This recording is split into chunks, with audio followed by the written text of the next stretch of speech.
What's going on, ladies and gentlemen? NoZoupForYou here, and today we're going to talk about the Tier 8 German premium destroyer, Z-35. And I'd forgive you if you got this confused with any other German destroyer, because for some reason they are basically Z-something. And it's pretty easy to confuse a Z-35 with a Z-37, with a Z-52 and a B-52, and everything else. So, yeah, an interesting convention and naming scheme, but it is what it is.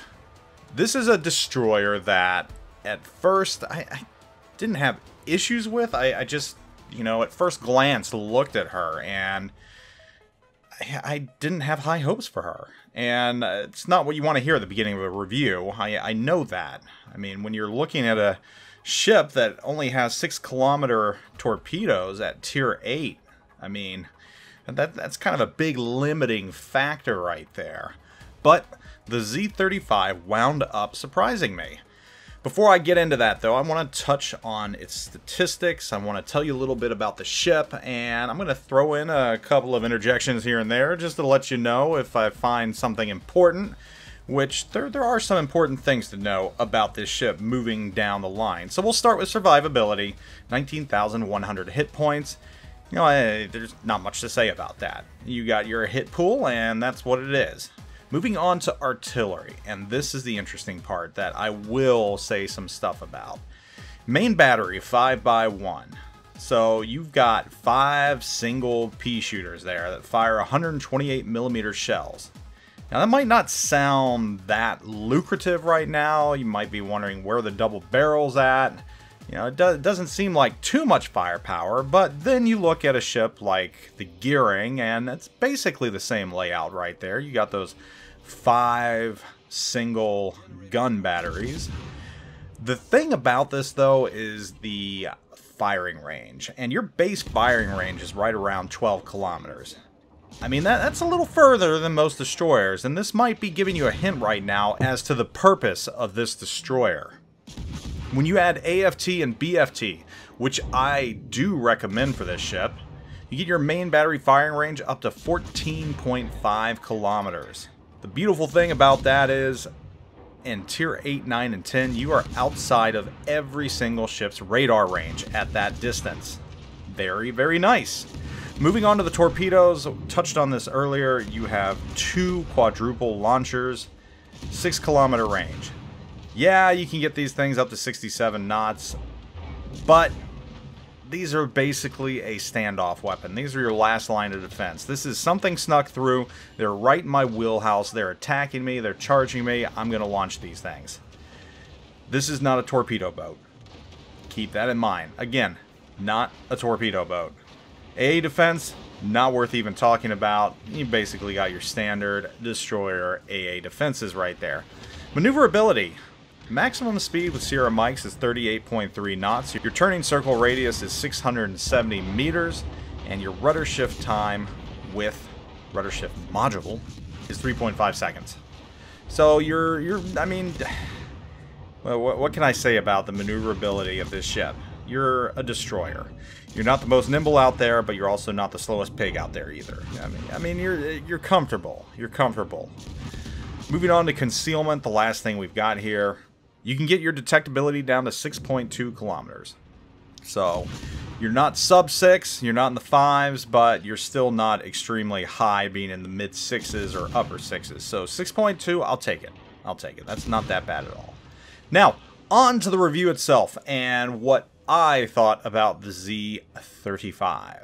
Z-35. You know, at first when I saw this ship, I'm like, what's the point of it? What's the point of having a Tier 8 destroyer that has no torpedoes? Do we really need something at this tier that is really going to get mauled right away because it really doesn't have any good attributes to it? And then I started playing it, and then I discovered something, and I learned something very unique about this ship.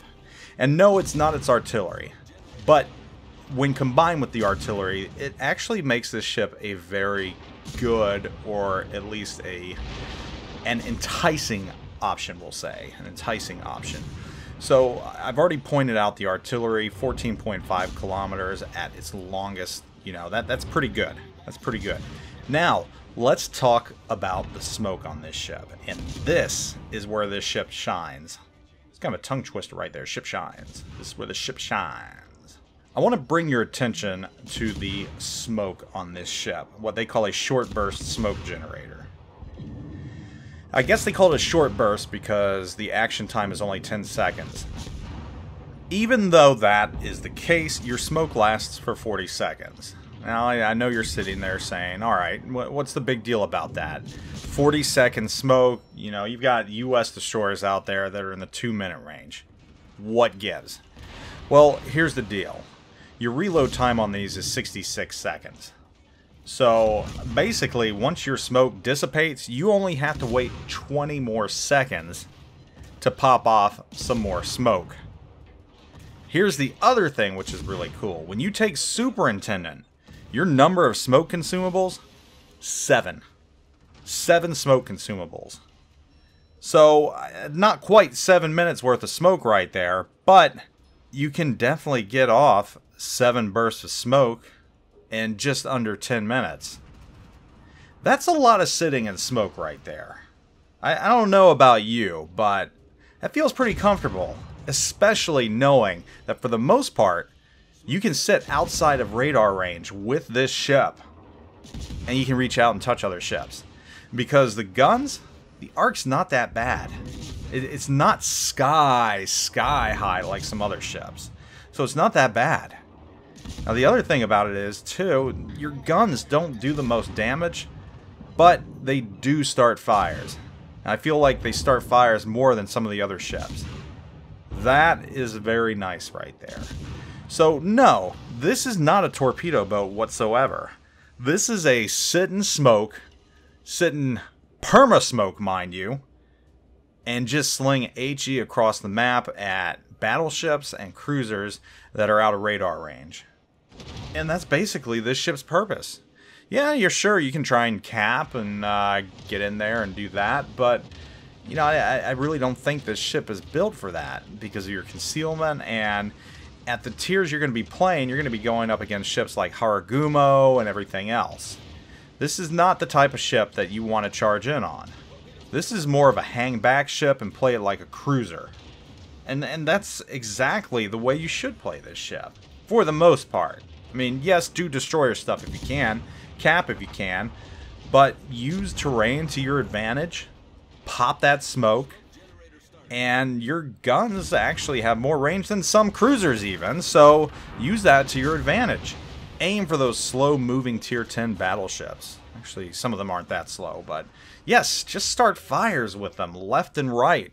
That's what this ship does. This ship gets rounds down range. And the other cool thing about these guns, they reload pretty quick too. You can get your reload down to 3.1 seconds. That's pretty quick. I mean, that's very nice right there. I touched on the fire chance, 7%. Of course, you can add Demo Expert if you want to bump that up just a little bit more. So overall, you know, at first, I kind of wrote this ship off when I saw it. I'm like, why do we need this ship? What's the purpose of this ship? Why do we need another Tier 8 destroyer that doesn't even have good torpedoes? And then when you look at it a little bit deeper and you see that smoke, also combined with the hydro, mind you, that very nice German hydro, then you've got a great defensive and offensive capability right there. Your guns are good enough that they can reach downtown. You can peg stuff from a distance, start things on fire. I mean, the more I got to know this ship, the more I got to know Z-35, the more I realized that there's so much more to this ship than originally met the eye. So I'm kind of glad I stuck with it and figured out a way to use this ship. And figured out that, yeah, this is a ship where you sit and smoke and you just fire your guns. You fire your HE from 13 to 14 kilometers away and you set stuff on fire. I'm glad I figured it out, because once I did that, I unlocked the true capabilities of this destroyer. So as a premium destroyer, if you're looking for a torpedo boat, this is not one. If you're looking for a traditional destroyer, this is not one. If you're looking for a destroyer that can support the team, back with the team, You know, hang back with the cruisers, give them smoke, and still reach your target with your main guns? Yeah, that's this ship right here. Plus, you got that hydro, so you can protect your fleet even better. But this is very much cruiser capability wrapped into a destroyer. So, overall, Z-35, I'm kind of a fan of it.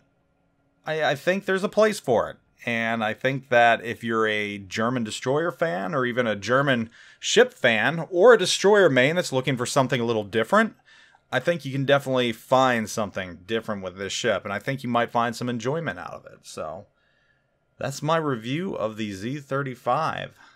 Not a torp boat, definitely a gun boat. It's a fun boat. I enjoyed it.